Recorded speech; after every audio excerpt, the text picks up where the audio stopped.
السلام علیکم ورحمۃ اللہ وبرکاتہ۔ الحمدللہ ہم مسلمان ہیں اور اپنے ایمان اور عقیدے کی پہچان کے لیے ہمیں اپنے عقیدے کی پہچان کے اہم نکات کو جاننا، اس کا علم رکھنا ضروری ہے۔ اسی سلسلے میں انشاءاللہ یہ چوتھا بیان ہے، توجہ کے ساتھ سماعت کیجئے۔ اس سے پہلے آپ سے درخواست ہے کہ ہمارے چینل کو لائک اور سبسکرائب کیجئے اور بیل آئیکن بھی پریس کر دیجئے۔ جو باتیں سمجھ میں آئیں یا جو باتیں نہ سمجھ میں آئیں اس پر ضرور کمنٹس کر کے اظہار کیجئے۔ آئیے بلا تاخیر آج انشاءاللہ ہم اللہ کی کتابوں کے موضوع پر بھی کچھ سیکھتے ہیں۔ قرآن نے کہا اقرأ بسم ربک الذی خلق، پڑھ اپنے رب کے نام سے جس نے تجھے پیدا کیا۔ تو یاد رہے کہ یہ کتابیں، یہ علم اللہ عز و جل ہی کی نازل کردہ ہیں، اور علم جو ہے، کتابیں جو ہیں اللہ کی طرف سے جو نازل کردہ ہیں،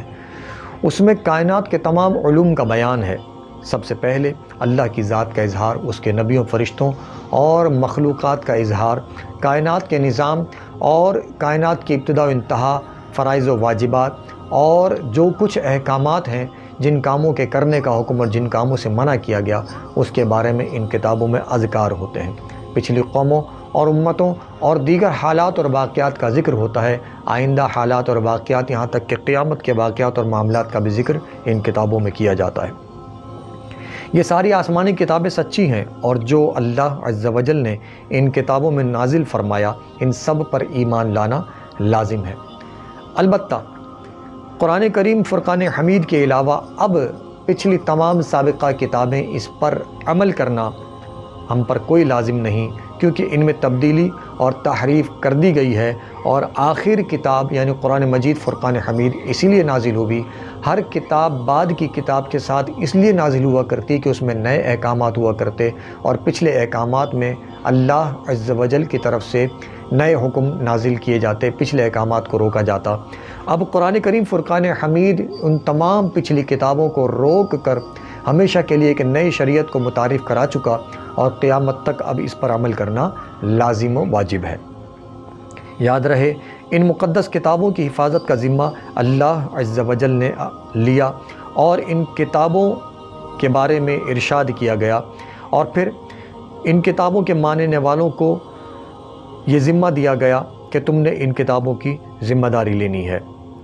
بجائے اس کے کہ وہ لوگ ان کتابوں کو سینوں اور تختیوں میں محفوظ کرتے، کتابوں میں تبدیلیاں کرنے لگے۔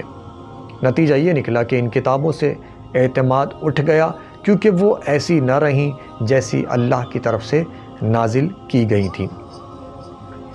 لوگوں نے اپنے مفاد کی خاطر ان کتابوں کے الفاظ، حروف اور معنی تبدیل کر دیے، اور اپنی خواہشات کے مطابق کتابوں میں کمی بیشی کر ڈالی۔ آسمانی کتابوں میں اس طرح کی تبدیلی کو تحریف کہتے ہیں۔ اس لیے مناسب یہ ہے کہ جب ہمارے سامنے کوئی ایسی چیز آئے جس کا ذکر پچھلی کتابوں میں ہے،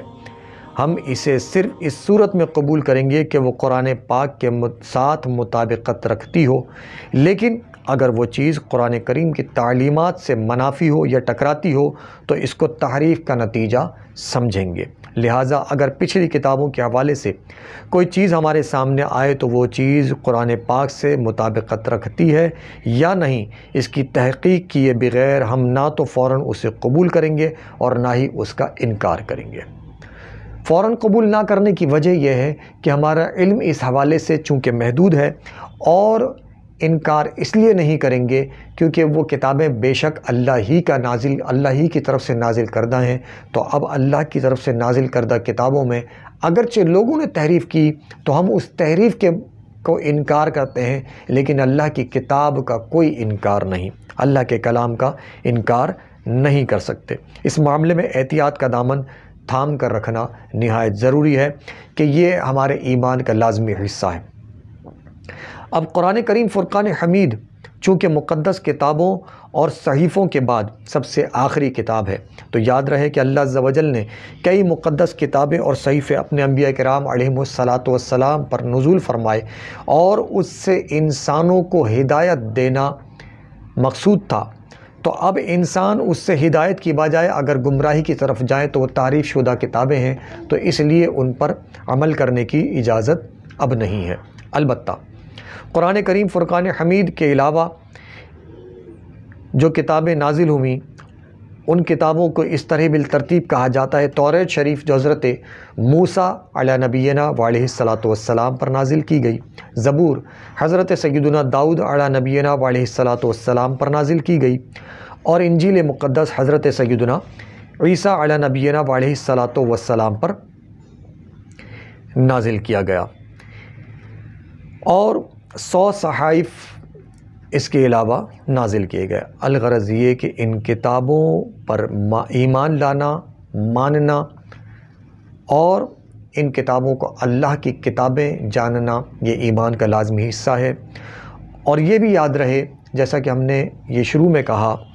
کہ ان کتابوں کا بنیادی مقصد علم کو پھیلانا، علم کا فروغ ہے، اور علم میں پہلی بنیاد اللہ کی ذات، اس کے نبیوں، فرشتوں، اور زندگی اور موت اور قیامت اور جنت اور دوزخ کے معاملات کا بیان، اور اللہ کے احکامات کے واجب ہونے، لازم ہونے، فرض ہونے کا بیان، اور گناہوں سے بچنے، نیکیوں پر عمل کرنے کی تعلیم کے ساتھ ساتھ